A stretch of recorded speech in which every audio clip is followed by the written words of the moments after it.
To make your bike last forever in rain is a definite challenge, and I had my fair share of this. 9 months out of 12 it rains on the Pacific coast heavily. In this video I will share with you information what you can do to make your bike last forever in rain, starting from front end of the bike going towards the rear end of it, covering every component that's affected by rain. This video is on top of and in addition to what was already covered in the making your bike last forever video, which covered engine and engine oil, drive chain, and your riding habits. So this one is on top of that. Now, things about rain. Two things. One, corrosion. Rain and water corrodes metals, and all metals corrode, but they corrode differently. The four most often used metals on a vehicle like a motorcycle is low carbon steel, stainless steel, copper and copper alloys including brass, and aluminum alloys. And these metals corrode differently. First off, low carbon steel, that they typically make handlebars, frames, lots of bolts and nuts out of the bike.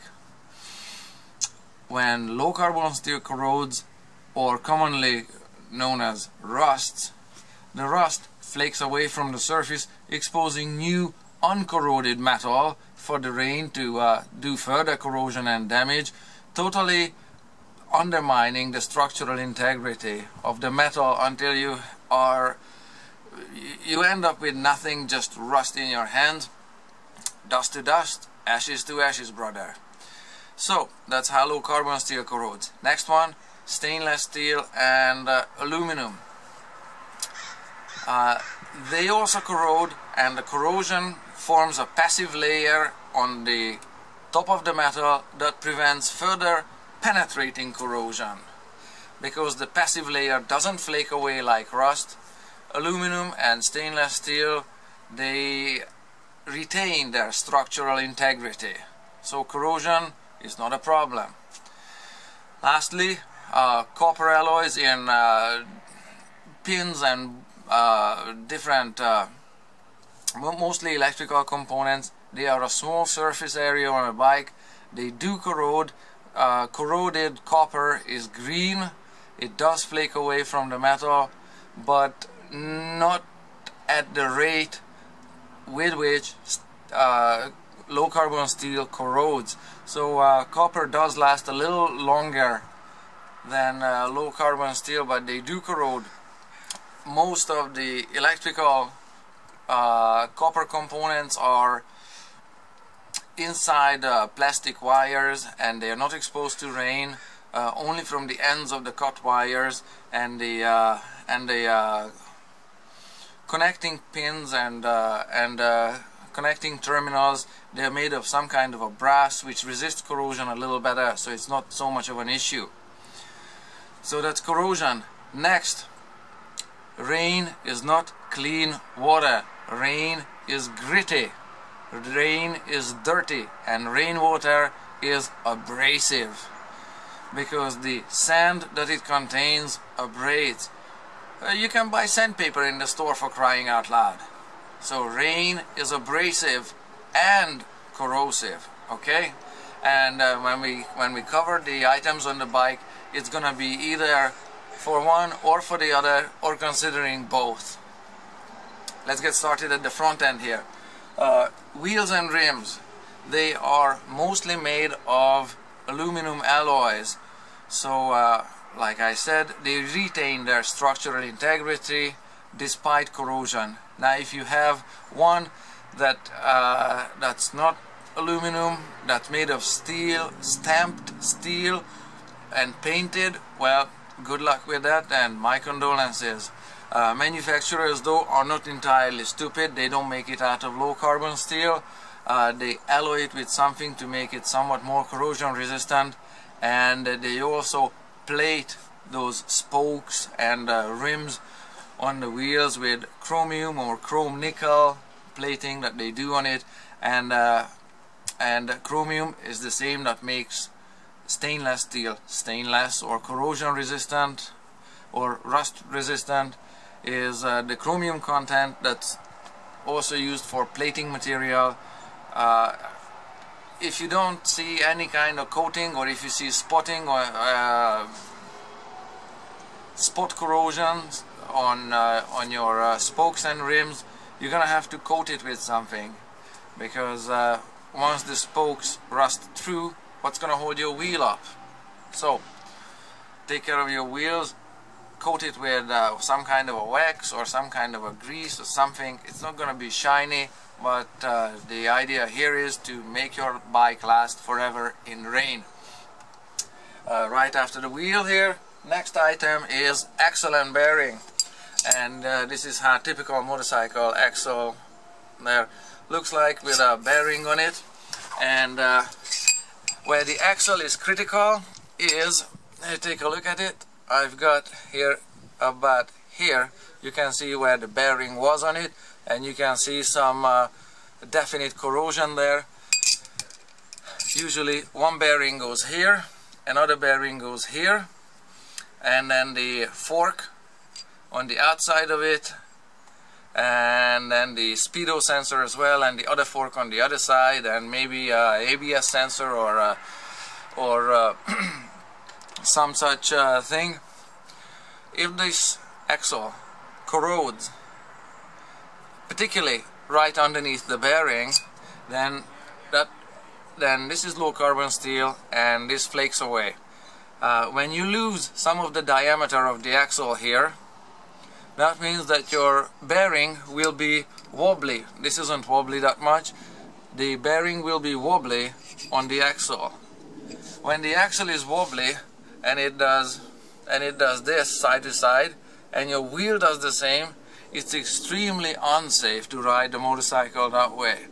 So you have to stop corrosion happening right underneath the bearings here.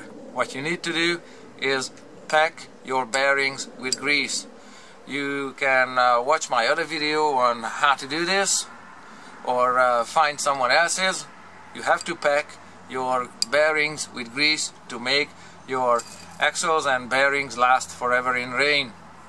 Also do the same with the speedo gear assembly and whatever else you have mounted here on the outside, and also pack the fork end that clamps the axle in. You have to pack it with grease as well to make sure rainwater just doesn't penetrate and doesn't travel along here and gets entrapped here between the two bearings. When rainwater does get trapped in between these two bearings, they will stain and corrode your axle like so, and if your axles are getting narrower and narrower here, one day they might snap, and that's also an unhappy situation. So pack your axles and bearings with grease. Next item on the list is brakes.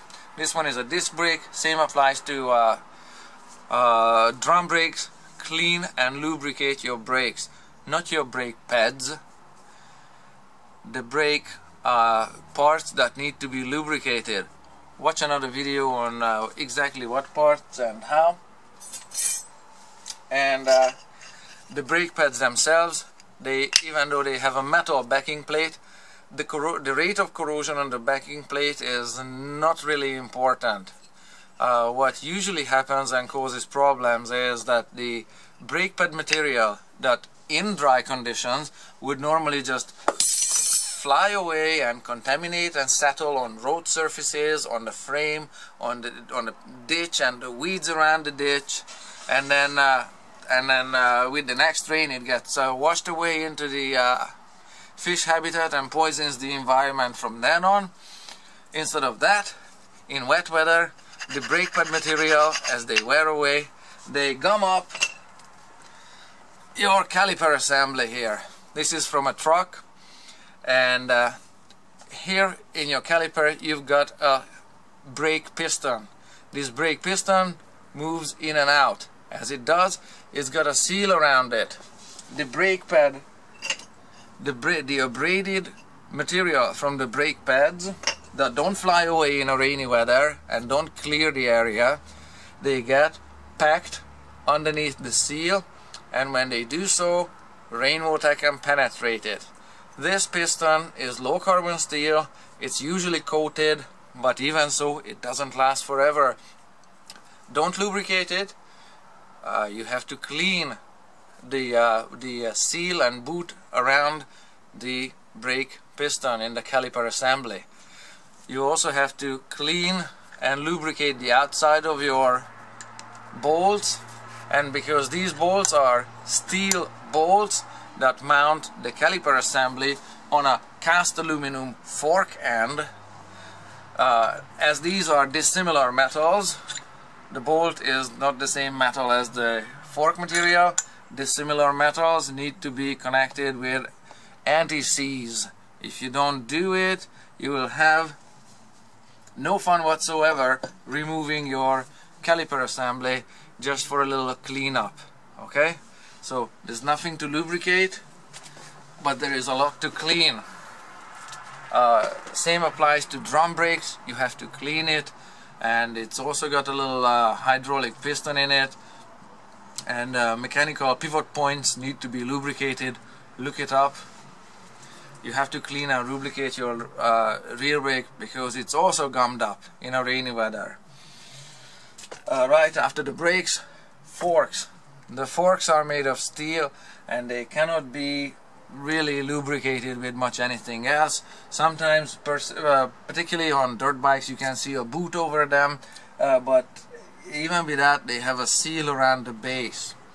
You have to lift the seal and pack it with grease, because when rainwater hits the forks and it runs down here, if the forks corrode halfway through their lengths, then this is what they're gonna do on you when you're cornering. It's extremely unsafe if your fork loses some of its diameter here due to corrosion. Pack it underneath the seal there with grease to keep out the rainwater. Okay. Next item going up there is cables. We've got all kinds of control cables for the throttle, for the clutch, for the choke. Typically, clean and lubricate your cables. Make sure they are soaked in engine oil once a year. How do I do that? You have to remove the whole cable like so. This is the cable end and this is the other end. Choke, it says on it if you can read it. It is the whole length. Remove it, pull out, expose some of the wire, pour in some engine oil, wait until it comes out at the lower end. That way you know that the whole length of it is thoroughly lubricated. I have tried previously various commercial clamp-on and spray-in type lubrication. It either spilled on the outside, or it didn't penetrate deep enough, or it dried out way too fast. So I'm not a fan of those commercial clamp-on and spray-in lubricants. I like it doing this way. Just remove the whole thing and lubricate it as is. If you don't have engine oil handy, in a pinch you can use cooking oil, olive oil, canola oil, palm oil, whatever you can put your hands onto. You can even try WD-40. However, don't rely on WD-40. This is solvent based. That means that it evaporates real fast over time, particularly if the cables run closer to the engine, closer to a source of heat. The WD-40 evaporates super fast, leaving your cables dry and exposed to corrosion. Unhappy situation. So I trust engine oil. And when you're done, just put it back together and install it back on the bike wherever it goes. Control cables, take care of them. Next one, your ignition lock set, where the key goes. If rain gets into it, I found myself many times, it freezes overnight. In the morning I can't even put the key in the lock set, or I can't get gas into it. It's a problem. So what I ended up doing, I tried engine oil, I tried anti-de-icers, WD-40, lock de-icers, commercial grades, everything. Bottom line, rain washes them all out.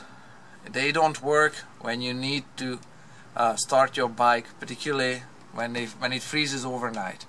What worked for me is that you can see these four bolts here clamping down the handlebar to the upper fork bridge here. Take out two of them. I slipped in a sheet of clear poly that kind of flaps over generously the ignition lock set, and that keeps the rain out. If the rain is kept out, it's not gonna freeze on me. So that's what I did. Let me just get up there and put this one back. So that was that. Let's see what else is next on the item. Oh yes, I've got it here. Handlebar. Manufacturers don't paint the handlebar ends, and you can see this one is totally rusty here.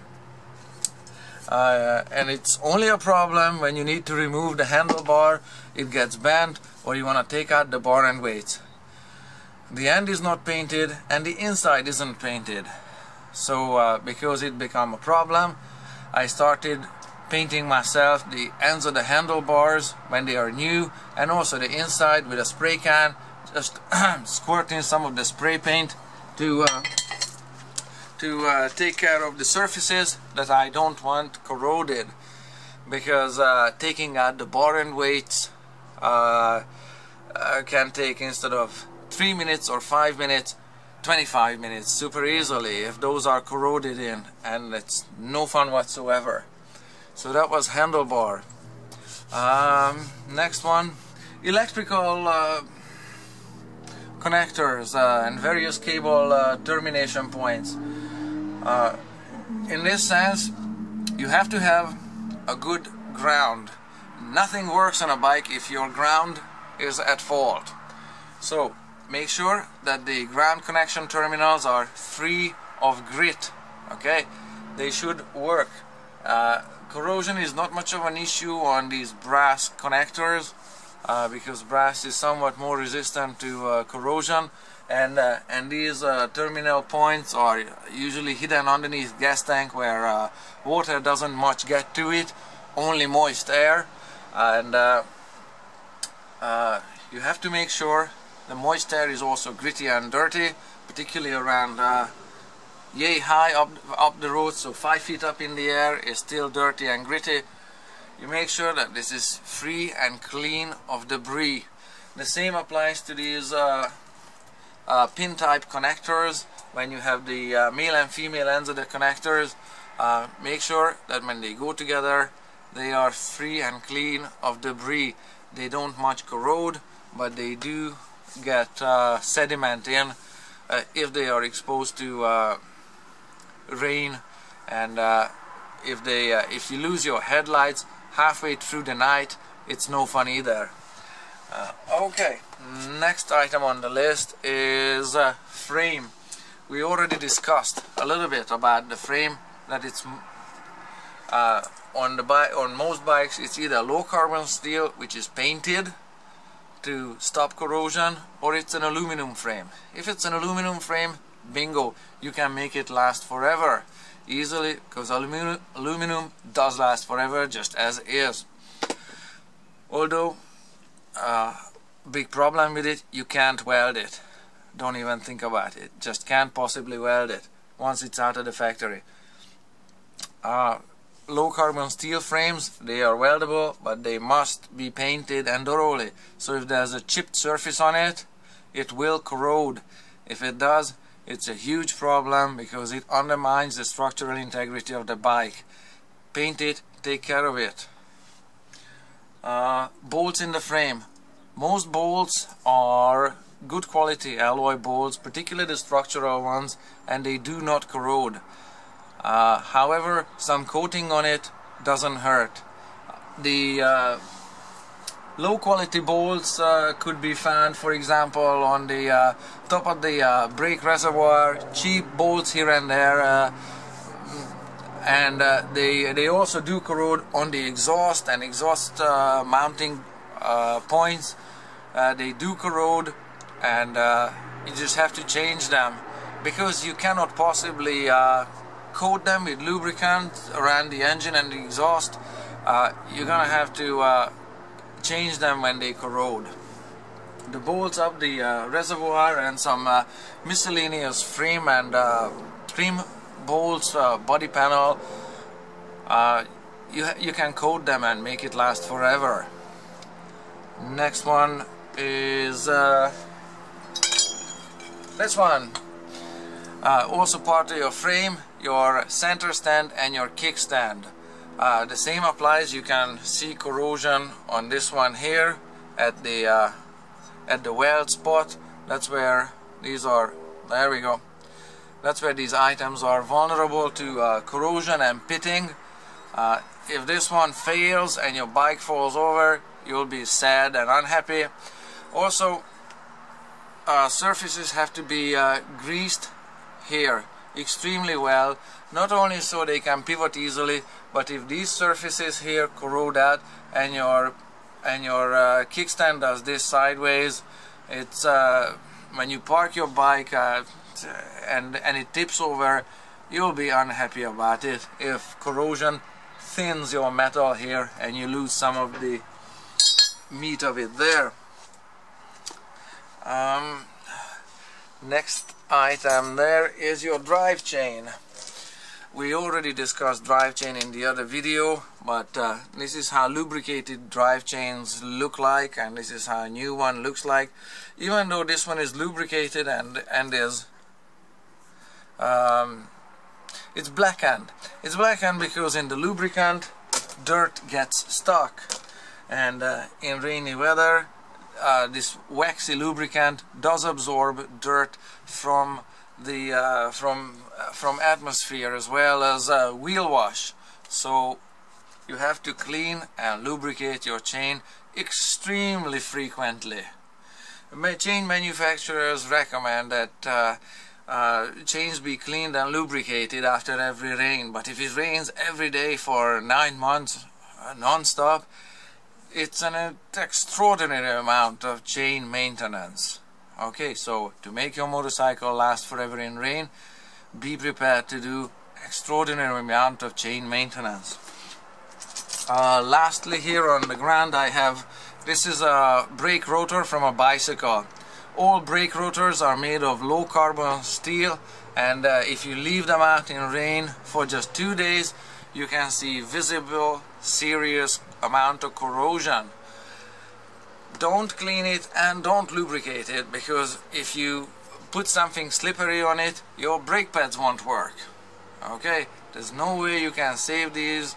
Well, actually there is, and it's coming up, but if they are exposed to rain, don't clean them and don't lubricate them.